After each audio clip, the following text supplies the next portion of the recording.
So Roy, you were telling us that you were just kind of getting your set going when you ran into a little time constraint. Oh, you know, that's just part of it. Well, how is it when you're performing at a festival like this as opposed to when you're doing your own set? You have more time to stretch out and learn as it Well, is? usually when you're in an outdoor event, you know, they kind of keep it kind of closely knitting. You know, I mean, everything is kind of, you know, very put together in an orderly fashion. So you kind of have to just kind of go with it. And do you do anything different to get the whole band like into the groove a little faster in a set that you might otherwise? Or? It's just timing. Yeah. Placing like at the end of the song, starting the rhythm so they know exactly where it is. You know, keeping it simple. The KISS principle. And how did you find the fans today here at Newport? Oh, they seem to be having a good time in spite of the dark skies. Yeah. But it's still beautiful out here, you know. It's, you know, I always like playing near the water. It sort of gives an inspiration because you're really close to nature, and it just sort of gives you that driving energy. When we use this interview, we're going to be hearing your answers, but nobody's ever going to hear my questions. So if I ask you things like, you know, how was the crowd here today? If you could start off by saying something like, you know, well, the crowd here at Newport, but that kind of thing, so that people know what you're talking about, because they're never going to hear what I ask you. Right, right. But you were talking about nature and being close Yeah. to giving you a good feeling. It's nice. You know, whenever we play in a situation where there's water nearby, it's always fun. Did that inspire you to play Nature Boy as part of the set today? That's just one of the tunes that's in the repertoire. Larry Willis arranged it. You know, we just kind of play one chorus of that, and it leads into an original song by Larry Willis, which is called "To Wisdom the Prize." Yeah. Okay. Could you give us that again and mention Nature Boy in the? Because I asked you Nature Boy, but nobody will hear that. So. Well, we started it's really like, well, when we played Nature Boy, it's like an introduction to a song written by Larry Willis called "To Wisdom the Prize." Okay. Why, though? I mean, they hear what I'm saying. You know what I'm saying? You hear it. They You're can right. edit it. You're right. We can edit it, but Right. and that's why it helps when you give us the introductory part of the comics. I know. I'm listening. But it feels forced. Oh, okay. Yeah. Anyway, what'd you say? I read something about you comparing your playing or trying to. No, I'm back. I'm just playing. You were talking about playing a trumpet, trying to kind of be like a singer, imitate like a singer. And a lot of times, you know, we always hear about singers talking about how they're trying to be like musical instruments, but we don't usually hear musicians talk about trying to emulate singers. Well, most horn players, you know, when you talk about playing like singers, horn players tend to want to have a sound that represents the voice. And so, you know, and in turn, the vocalists want to be able to move around with their voice, you know, and have dexterity like musicians, like horn players.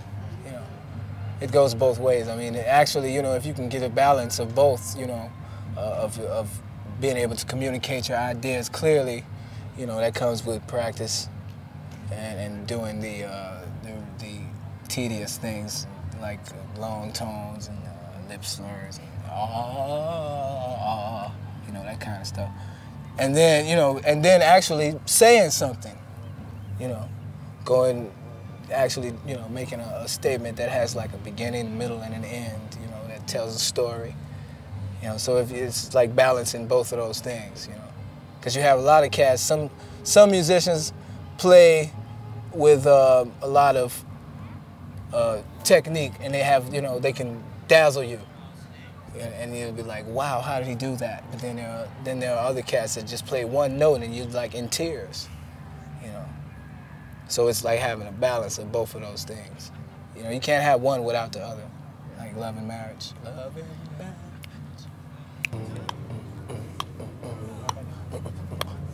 So do you want to start with that influences thing? Yeah, well, Or what do you want to say? I always listen to a lot of singers and people like Nat King Cole, Shirley Horn, Sarah Vaughan, little Jimmy Scott. Man, it's because, I mean, you know, if you know the words to the song, it helps you to really understand how to project the right kind of mood while you're playing the melody and to interpret the melody, you know. And I believe that, you know, in just like really just speaking the melody and making the statement, you know, without a lot of embellishment. I mean, some is cool, but like too much can be, you know, like you're wondering what song is he playing? What song is that? It sounds like, and that's not it. You know, so that's why, you know, I try to listen to a lot of vocal jazz, as well as just, I mean, just any kind of singers, you know, gospel and R&B. You know, it just helps you to develop your sound so that you use your instrument as a voice. As far as like trumpet players go, there's a whole list of cats that I've listened to for inspiration. People like Clifford Brown and Fats Navarro, Lee Morgan, and Blue Mitchell, Kenny Dorham, Dizzy, Miles, definitely Louis Armstrong and Roy Eldridge. I mean, there's so many, you know. And I think that, you know, this is the kind of thing that builds your vocabulary as far as, you know, the things that you play when you improvise. You draw on more or less, you know, not so much transcribing the solos note for note, but just understanding maybe why he might have played that phrase, you know, or just really trying to understand what he might have been feeling that day, the reason why he played that. What made you get started as a musician in the first place? What made you want to or inspired you? Man, I heard my elementary school band play, and the kids were getting up taking solos, and I was like, that's what I want to do. I want to do that. Where was that? Not too many. I was in Texas at William Brown Miller Elementary. We had a band called the Children of Production. It was you know, 4th, 5th, and 6th grade level, and split up between two different schools, William Brown Miller and John Neely Bryan, which was on the other side of town. So we got together on the weekends to practice together. And, you know, this was a special thing because the band director, a guy named Dean Hill, could teach the kids how to improvise, you know, more or less based on the blues, you know, nothing too complicated, just, you know, maybe a few. He'd get you in the office and sit you, you know, play something on the piano like doom doom doom doom doom doom doom doom doom doom doom, something like that, right? And, you know, give you like 3 or 4 little blues phrases, and you take it home, you practice, and then when you get on stage at the performance, he's there next to you, urging you to really express it, you know, to really say it, you know. So, you know, this is how I developed like the emotional quality of jazz. And early on, you know, from being around Mr. Hill. You know, because I mean, you'd be playing and then he would just be like, go ahead, you know, say it like you mean it, you know, and that's the kind of thing that, you know, really made you dig in. Did you get a chance to teach or lecture to kids or students and music students and share that kind of feeling with them? Yeah, every time I get some time off, I try to make it a point to stay, you know, in the educational system. Like we did a tour of about 40 public schools in New York with Lincoln Center about a year ago, and then, you know, whenever we go to a town where there's a, you know, like if we're doing like a college date, I'll make sure I do a master class or 2 or something like that, because it's important to keep the tradition alive within the educational system too.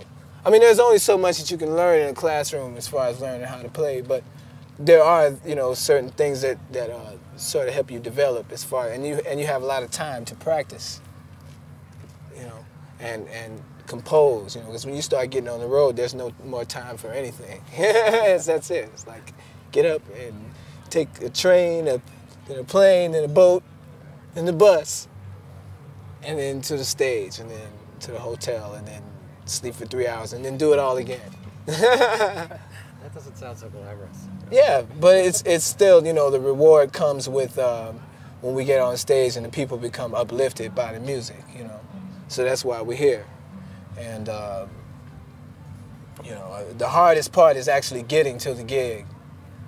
But, you know, when we actually get there and we get the energy going back and forth with the people, it's very, it makes it all worthwhile, you know. I suppose you've been doing that all over the world. Yeah, everywhere, yeah. A lot of places. Not all over the world, not yet. But you're working on it. Yeah. So you get inspired in playing before the audience, or when the audience brings it back to you. Is it like a conversation you're having with the audience or something, where how they respond to you? Does that kind of? I think that like in outdoor events, you know, the people are further away, so you have to project the music past the foot of the stage. You know, and in a small club setting, you know, the people are right there in front of you, so it's a little bit more intimate. So I think it varies between, you know, with different kinds of audiences. You know, sometimes when you're outside, if it's nice and the weather's good, people really get up and start partying, you know. And then like in clubs, you know, it can turn into something like a revival, you know, depending on the situation and where you are and what kind of music you play for them. Okay. If it matches, you know, what they want to hear. You've already given me plenty that I can use. All right, cool.